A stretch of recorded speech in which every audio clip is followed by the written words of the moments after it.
Bismillahirrahmanirrahim. Assalamualaikum warahmatullahi wabarakatuh. Selamat siang, Ibu Puspika Unit Juri SEM SEM. Hari ini saya Rangga Putra Pratama ingin mempresentasikan ujian akhir semester dengan mata kuliah manajemen keuangan 1 dari kelas MJ303.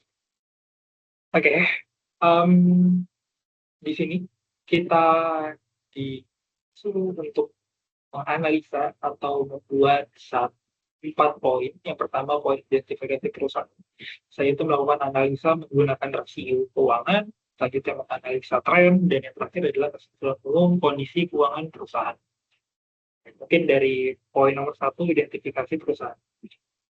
Perusahaan yang saya pilih bernama PT DCI Indonesia Tbk atau pada sahamnya DCI, di mana DCI ada di sektor industri, teknologi dan informasi dengan lebih spesifik infrastruktur digital atau data center.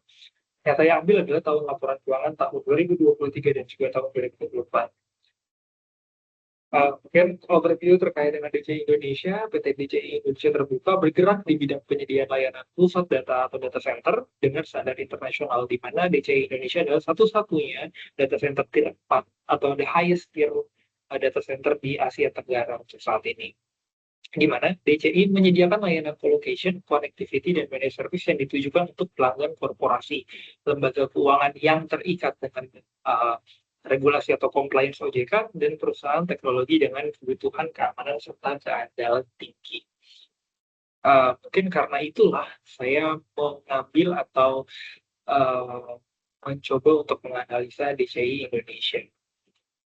Selanjutnya, analisa rasio keuangan.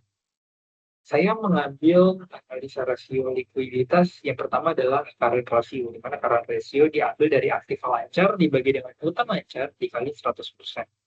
Maka current ratio di tahun 2024 sebesar 94%, turun dari 2023 sebesar 134%. Selanjutnya, quick ratio. Bisa dilihat bahwa quick ratio-nya sendiri memang berkurang dari tahun 2023 sebesar 131,77% menjadi 93,46%. Itu dari analisa rasio likuiditas.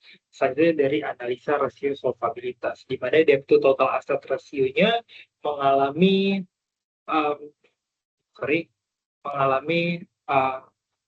penurunan juga dari tahun total utangnya sebesar 1,816,402 atau 1 triliun menjadi 1 triliun 4 miliar. Dari 1 triliun 4 miliar menjadi 1 triliun 8 miliar. Dan debt to total aset rasio di tahun 2024 sebesar 37,68%, di 2023 sebesar 39,97%. Tapi saya lebih fokus ke debt to equity ratio, di mana total utang dibagi dengan ekuitas dikali 100%.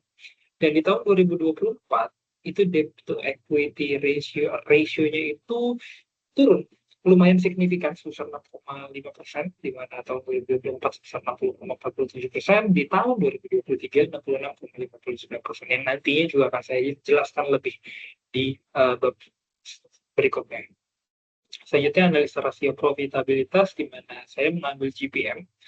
GPM diambil dari laba kotor dibagi penjualan bersih dikali 100%, maka di tahun 2024 GPM-nya sebesar 58,32%, dan GPM di tahun 2023 sebesar 59,09%.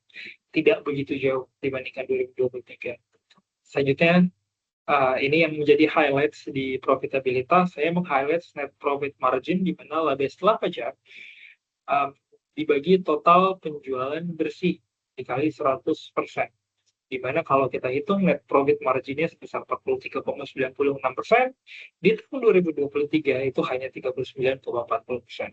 Dan yang terakhir, rasio aktivitas, saya mengambil 2 poin. Yang paling utama ini menurut saya di rata-rata periode pengumpulan piutang, karena sistem DCI yang bayarnya adalah TOP, begitu. Jadi saya rasa ini menjadi satu rasio penting, di mana rata-rata atau average periode pengumpulan piutang itu dihitung dari piutang dibagi penjualan dibagi 360 hari. Maka tahun 2024 rata-ratanya sebesar 125 hari, di 2023 itu hanya 73 hari, artinya hampir 2 kali lipat average untuk receivable-nya naik gitu. Dan yang terakhir adalah perputaran total aktiva, di mana penjualan dibagi total aktiva di tahun 2023 dan 2024 tidak banyak berubah atau perbedaannya hanya 2 hari gitu.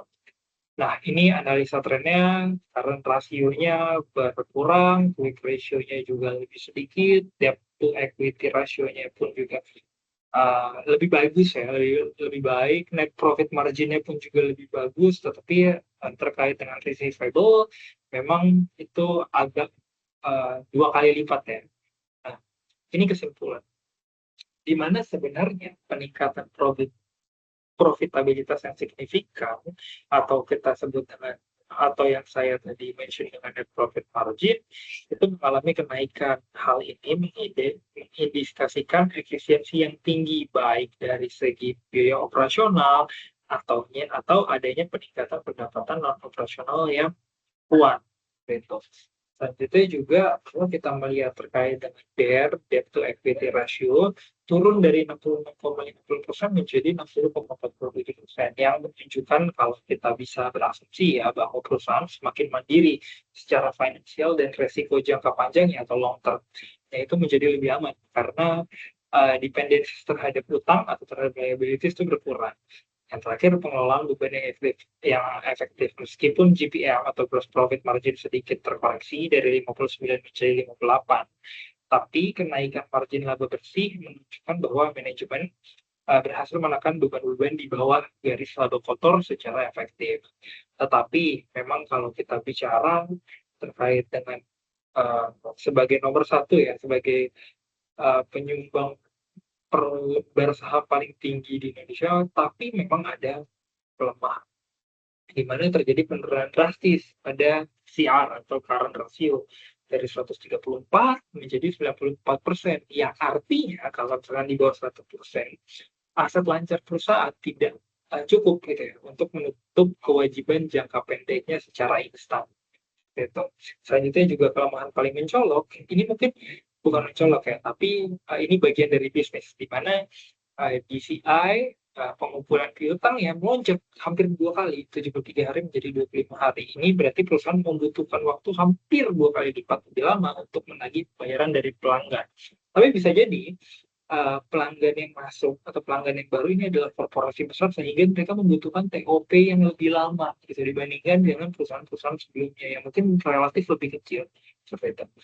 Selanjutnya juga ada cash crunch atau tekanan arus kas, di mana penurunan likuiditas kemungkinan besar disebabkan oleh tertahannya modal pada piutang yang belum tertagih seperti yang tadi ya. Jika tren ini berlanjut, perusahaan dapat mengalami kesulitan dalam memenuhi kewajiban operasional sehari-hari, meskipun secara pembukuan mencatatkan laba yang besar.